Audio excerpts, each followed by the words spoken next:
कुंभ मेला, ये एक ऐसा नाम है जो हम सब ने कभी ना कभी जरूर सुना है। लेकिन क्या कभी सोचा है कि इसके पीछे की कहानी क्या है?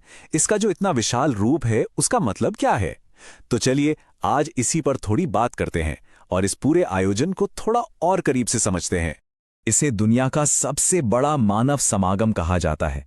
जरा सोचकर देखिए, करोड़ों लोग, और वो भी बिना किसी फॉर्मल इनविटेशन के, सिर्फ अपनी आस्था के सहारे यहां पहुंच जाते हैं। है ना, ये अपने आप में ही एक अजूबा। और देखिए, इस अनोखे आयोजन का जो सांस्कृतिक महत्व है उसे सिर्फ हम ही नहीं बल्कि पूरी दुनिया मानती है। तभी तो साल 2017 में यूनेस्को ने कुंभ मेले को मानवता की अमूर्त सांस्कृतिक विरासत यानी intangible cultural heritage of humanity का एक बहुत ही बड़ा दर्जा दिया। तो सवाल अब यही उठता है कि आखिर ऐसा क्या है कि करोड़ों लोग इन संगमों पर खिंचे चले आते हैं?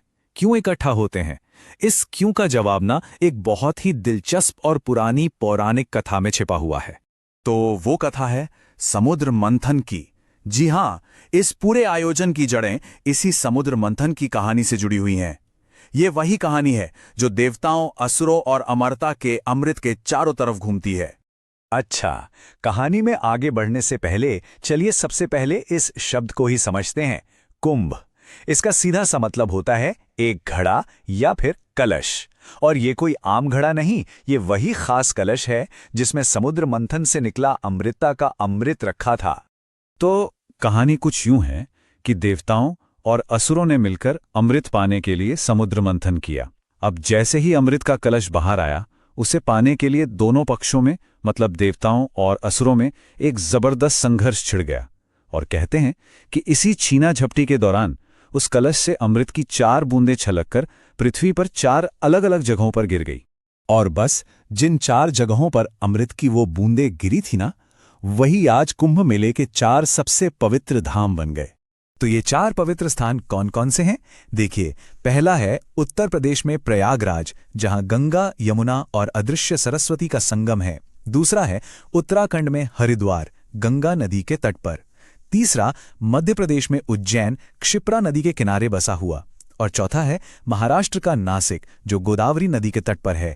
चलिए, जगहें तो पता चल गईं, लेकिन ये कैसे तय होता है कि कुंभ कब और किस जगह पर होगा? क्या ये रैंडम है?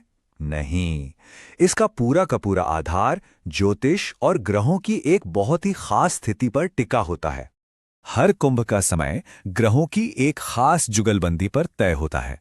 जैसे हरिद्वार में कुंभ तब लगता है जब बृहस्पति ग्रह कुंभ राशि में होता है और सूर्य मेष राशि में प्रवेश करता है। वहीं अगर प्रयागराज की बात करें तो वहां के कुंभ के लिए जरूरी है कि बृहस्पति मेष या वृषभ राशि में हो और साथ ही सूर्य मकर राशि में। नासिक का कुंभ तो और भी खास है।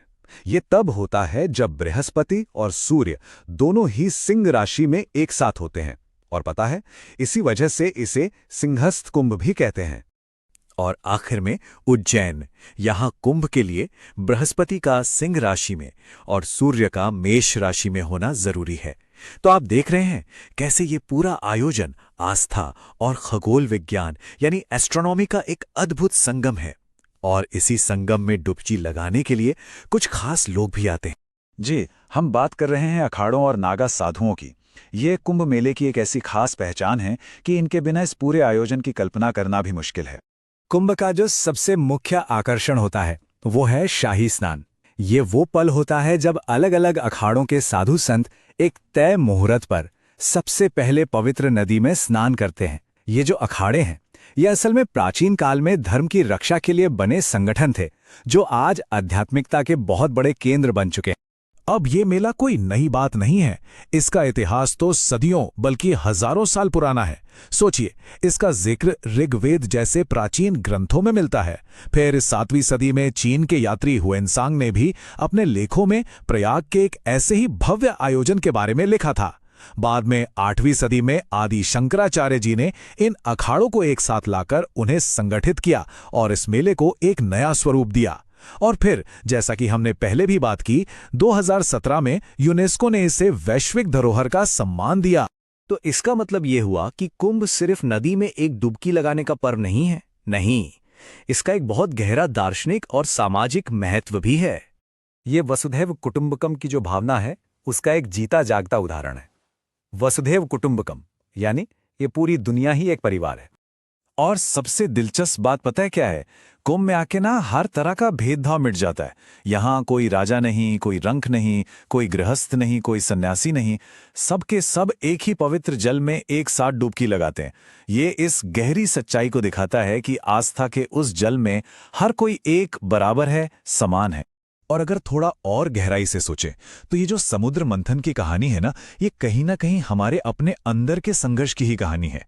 हमारे मन के अंदर भी तो अच्छे और बुरे विचारों के बीच हर पल एक मंथन चलता रहता है कि नहीं? और ये मंथन किस लिए होता है? उसी भीतरी अमृत को पाने के लिए, मतलब आत्मज्ञान और मन की शांति को पाने के लिए। तो सवाल ये है कि क्या नदी में लगाई गई ये बाहरी डुबकी असल में अपने ही भीतर के उस अमृत यानी असली शांति को पाने की एक खोज का प्रतीक है? इस सवाल पे सोचिएगा जरूर।